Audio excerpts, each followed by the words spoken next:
you about every 10 laps and let us know how it's going so we can make proper adjustments this first time. 10-4. Just talk. Then it'll run real tight for a couple laps, and then it'll do okay. It's weird. So I can't even see straight. I'm so sideways. Drop it, 38. We're going to be the leader, buddy. 10-4. God, we got lucky on that one. Good work. Boogity! Let's go racing, boys!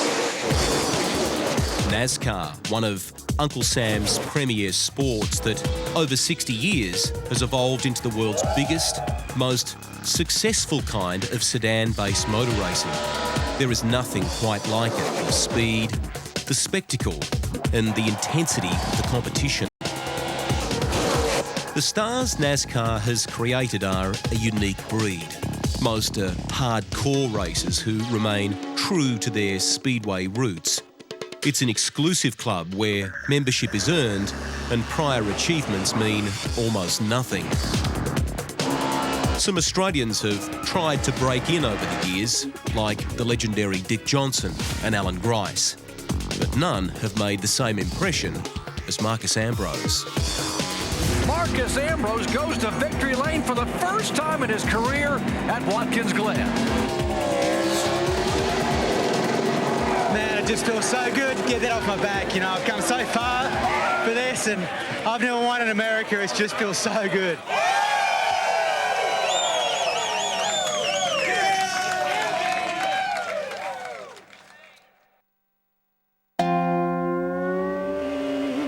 I was really lucky with my family and my dad in particular, who helped me buy a couple of race cars and helped run them in Australia, and we finished runner-up to Garth Tander in the '97 championship. And my father actually was a part founder of Van Diemen, the car manufacturer based in England, back when he was racing in the early '70s.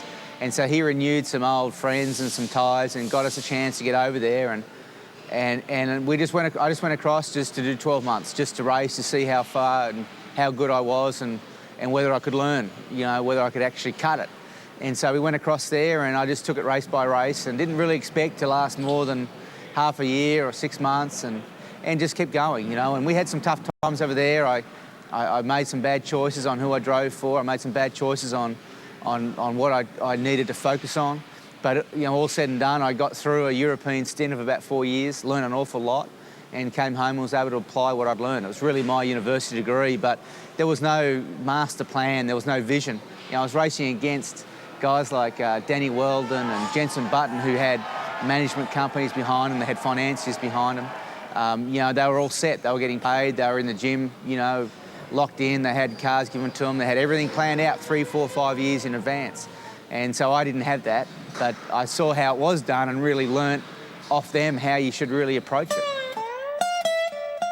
Every race, every day was tough in Europe. It was where I really learnt, you know, the craft of racing and living as a race driver, and knowing how to put together your deals, how to present yourself in front of the camera, how to race against the very best in the world and stand up against them, and it was intimidating. Halfway through 2000, I said to Sonia, when we were over there in France living in a small unit, I said, that's it, I've had enough. We're not going to do it doing it this way. Let's change tack and come home. Ford breaks through at the creek, and Marcos Ambrose does it in round 3. We always knew that he was very professional, because over the years he'd talked to us, and when he was in Europe he kept in touch and that sort of thing. The first thing that when we really started talking seriously was he'd made the commitment to V8 supercars. He'd shut the door on a Formula One dream, and that was important to us, and I think it was important to him. The single-seater racing was good, especially like at Formula 3. I'm not sure it really suited my style.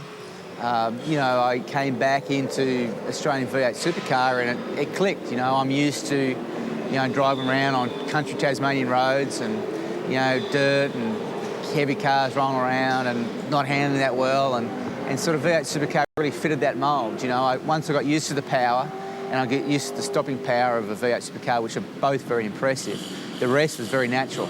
And I've learned, I've worked on my own race cars, I've driven for teams that are start-up teams that needed that extra bit of driver feedback or control to help gel the team together. And so I'm used to really understanding setups and knowing what I want from a car. I might not know what I need to change on the race car to get the feeling I need, but I know the feeling that I need in the race car. And I've always had that very early on in whatever car I've driven.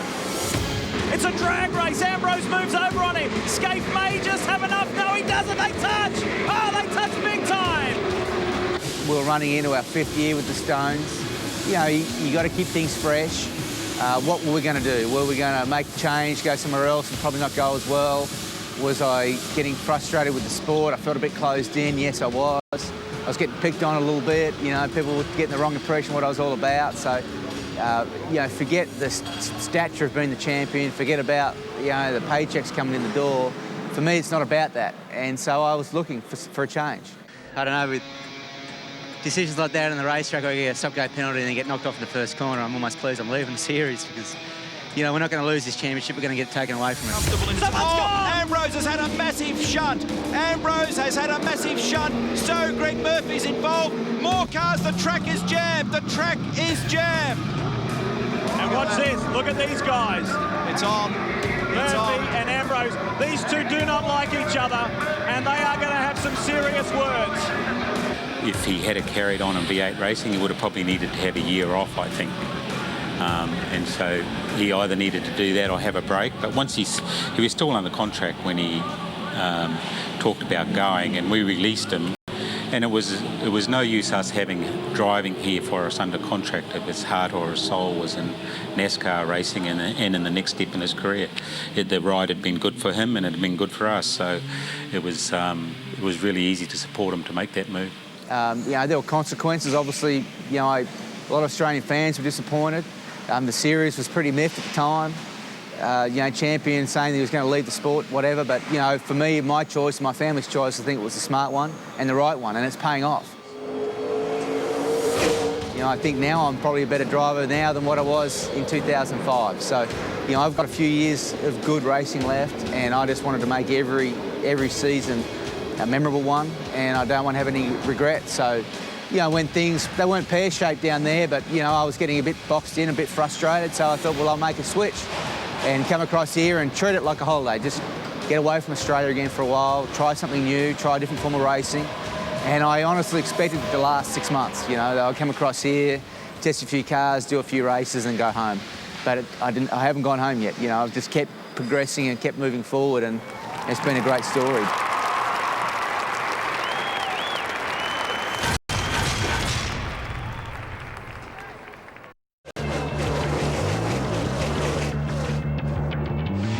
Well, it all came together, first of all, because Marcus is a world-class talent. I mean, God blessed him with a tremendous ability to drive a race cars.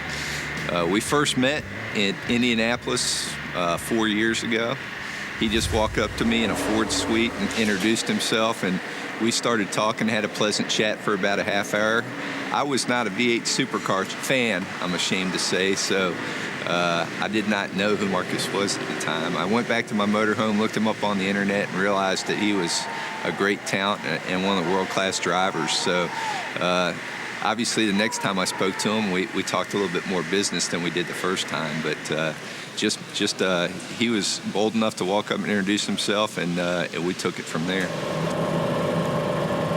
I see a lot of people come from other forms of racing and try NASCAR, and they go away unhappy. For Marcus, we really sat down and talked about a 5-year plan that we're executing. First, we brought him over to test, out there on a racetrack by himself. Does he have speed? Does he have a feel for the car? He passed that test, so we talked about him moving over here and starting at really the lower ranks of NASCAR. We see that number 20 of Marcos Ambrose as being his first ever pole in the NASCAR Craftsman Truck Series. Sure been fun, guys, watching him get up to the front of these packs in that number 20 Australia truck, because Marcos Ambrose is learning in a hurry. Because I started also at a fairly low level. I mean, the truck series is not the same level as V8 supercar is. And so, you know, I'd gone backwards a few notches and knew how far I had to climb, but I knew that the end goal was worthwhile and was just very persistent and didn't, you know, I was worried. You know, I was worried, hey, I'm crashing these cars. How many more races is this team going to give me before they tell me to take a hike? And so it was a difficult time, but, you know, those are the times that really make the good times even better. You know, trucks are a little easier to handle. They got the long beds on them, a lot of side force, and very close side-by-side racing, so it was a good place for him to cut his teeth. Once he proved that he could do that, had several poles, ran up front quite a bit, we said, okay, let's take it to the next level, which is the NASCAR Nationwide Series. In Nationwide for 2 years, he was racing every weekend against Cup regulars, really cutting his teeth and seeing how he measured up and driving cars that handle a little bit closer to the Cup cars. So we really made sure he went to every racetrack 2 or 3 times between testing and racing. We made sure he was in there against the best competition before we took this step to Cup. So it's part of a plan. We really are pleased with his progress at the beginning of this Cup season.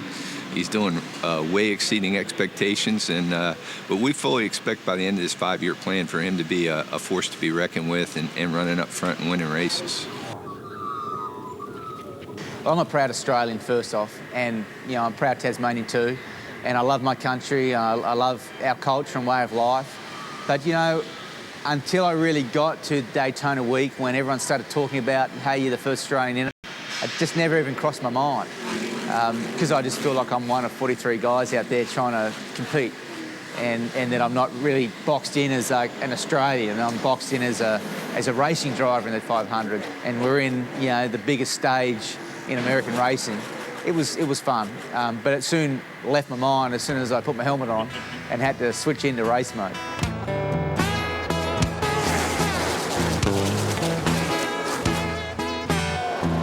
I've been lucky enough, I've had the same team owners my entire NASCAR career so far. Tad and Jody Geschecter have been very loyal to me, and I've driven for them in the Trucks, Nationwide Series, and now the Sprint Cup Series. Now the form and the associations that we had and the way the team was set up was different. JTG is a marketing company as well as a race team. So the marketing company bring in the dollars and they put that to their best program that they can put together, whether it be their own team, whether it be taking that sponsorship and me as a driver and a crew chief and a few other key people into another group. Now, to get to Sprint Cup racing, it was a big jump. I mean, you're talking from a $4 million budget to a $15 million budget. And so all our money went into running the car. I mean, there was a lot that needed to be put together, and we just didn't have the resources to throw at it. And so our only real option was to join in with an existing Cup operation. And so we've been able to allow Michael Waltrip Racing to stay as a 3-car team and have all that continuity with their people and infrastructure in place. And we've been able to get a benefit from that by getting immediate success for performance. In this series, there are no data systems on the car, so a driver's feedback is crucial to how you get the best out of the car and the driver over a race weekend. One of the best assets of Marcus, in addition to the fact that he's a great racing driver, is his ability to verbalize what's going on with the car, to explain to us how the car feels. In his words, he doesn't need to be technical about it, but he just explains very clearly and very precisely. It's almost as if he's been pre-programmed to deliver this on a regular basis when the car stops. It really does help us tremendously. I rely on instinct and reaction rather than planning and being prepared, And so when I get in those really intense, difficult situations where it's a brain strain, I just turn the brain off and just go on instinct, and that tends to work out pretty well most of the time. His feedback is incredible. He gives great feedback. He has very good feel for what the car does, and in our series where we don't have a lot of instrumentation or data coming from the car, we rely very heavily on what the driver says about the car and what we need to do to make it go faster. Scott Pruitt getting all kinds of pressure here. Ambrose going to try him for the lead. Here he is inside. Nice move, Marcos Ambrose. I'm getting more confidence when I start hitting these tracks the second time with setups that I already know. With experience that we've already gained, I expect to then jump again. So I think we're on track. I'm showing more speed than last year. I'm showing more maturity as a driver than last year. I'm finishing races. I'm passing cars. We're in the middle of it, and that's what I wanted to start this year. I didn't want to be 35th and struggling to get into the pack. We're in the pack now, passing cars, mixing it up. It's a good feeling to have that, and we've got more to go, but I think we're on track. With Truck, Nationwide, and Cup, you're only looking at the most 50 teams per group. So that's 150 drivers. But there's only 50 that make it to Cup. So, and there's 100, 200,000 racers that are trying to get there. And for him to make it and to run well and do well, and I mean, everybody's looking at him now, you know, how much talent and desire he has to do this. And, you know, the people at the racetrack are realizing how much talent he really does have.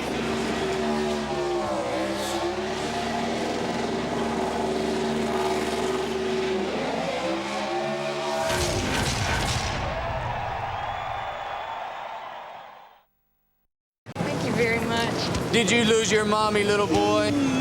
Do you need to get your diaper changed today? Come on by, I'll sign your blankie for you. Look at that, the Australian turtle. You guys, give me a break. Yeah, that's Hop good. along, kangaroo. Kangaroo meat. And I still, you know, feel like Mark Scaife and Craig Lowndes, these guys that, you know, I hadn't got to their level, even though I was beating them on the racetrack. It's just funny how your head thinks that way. And then I come here and I do the same thing again. And I get to a level where I look up to these guys, you know, with Jimmy Johnson, Jeff Gordon. These guys will go down in history as some of the best drivers in NASCAR of all time. And I'm racing against them, you know, it's humbling to race against them because they can, you know, put a whipping on you pretty good. But to be in that level, you know, on a daily basis and be rubbing up against them and getting to know them, it is special and it's intimidating and all those kind of things. But at the same time, you've got to forget all that and race them as well. One of the good decisions I've made was choosing the time to come. There was a fresh drive for diversity in NASCAR. I mean, they actually have a drive for diversity program where they're trying to get minority groups into NASCAR. There was a big push for open wheel guys coming into the sport, guys from outside North America coming in. But I think a lot of these guys that have come in from open wheel or from premier racing around the world, they get dropped into a high level, higher than what I got dropped into, and they just sink. You know, they just don't have a chance to really get their head around what it's all about. Very different form of racing, different lifestyle, different culture on how to make these cars go and how to finish a race. And so I saw those guys getting spat out of the system thinking, man, you know, I've got to make sure I don't fall into that trap. And so I just tried to stay very, very low-key and just earn my way through the ranks. Marcus has definitely established himself as a Cup driver here, but again, it was the big picture understanding that he had. You see some young guys or rookies come in and not offer the respect that those guys like Jimmy Johnson and Jeff Gordon deserve. Marcus was very cognizant that he needed to earn their respect by the way he raced them on the racetrack, give and take.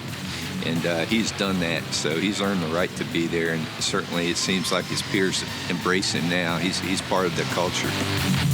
Up front, Robbie Gordon by Ambrose, who goes back on him. There it is. Couldn't see that coming, could you? You know, I've learned from my mistakes too in the past where I've said things that have inflamed a situation. They have created a grey area that, you know, people can interpret one way or another.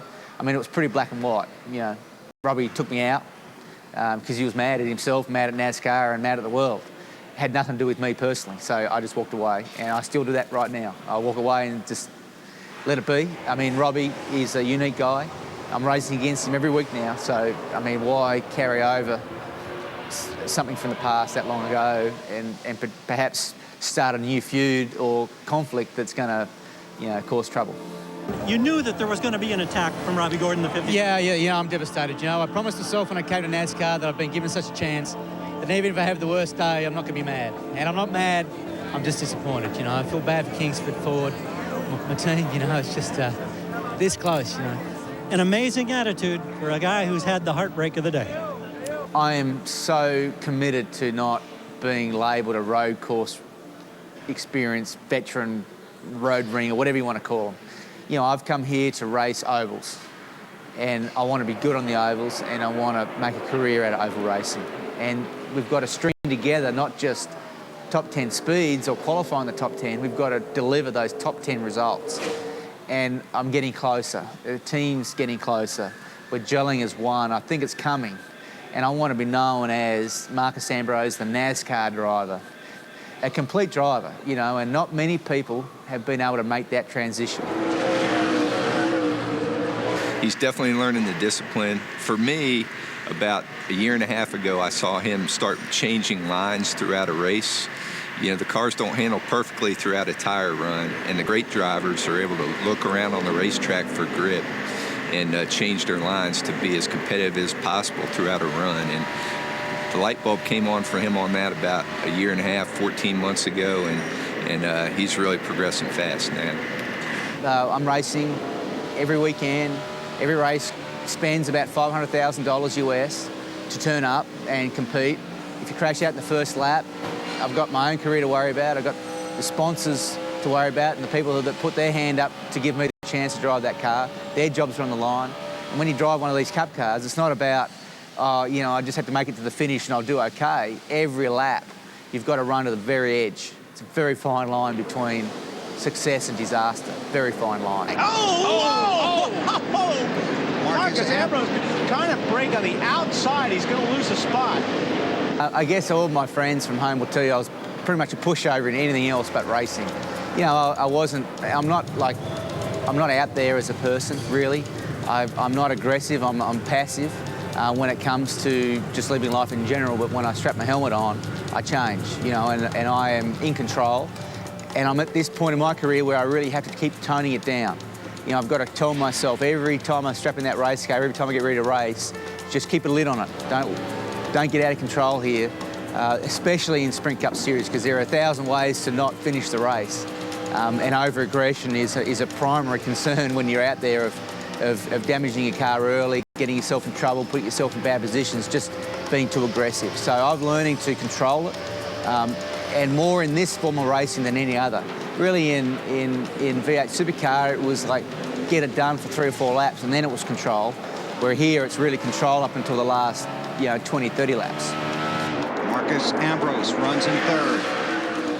The feeling I've got is that this is such a high level. It takes so much intensity and commitment that I'm suffering as a dad, I'm suffering as a husband, I'm suffering as an Australian, you know, and so there'll come a time where maybe, you know, when this is finished, I may just need to stop and just change course. I personally don't think he'll ever race in Australia again. I think if he comes back, he'll buy a farm in Tasmania and you'll never see him again. But that's time will tell, but I can't see it, no.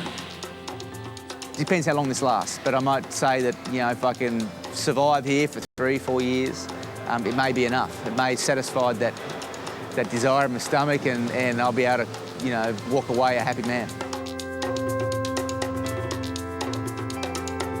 This hat was actually a competition between Jody Gashek, the owner of the 47, and myself. We've got this little duel going between the two cars, and the loser each week has to wear this hat somewhere, sometime.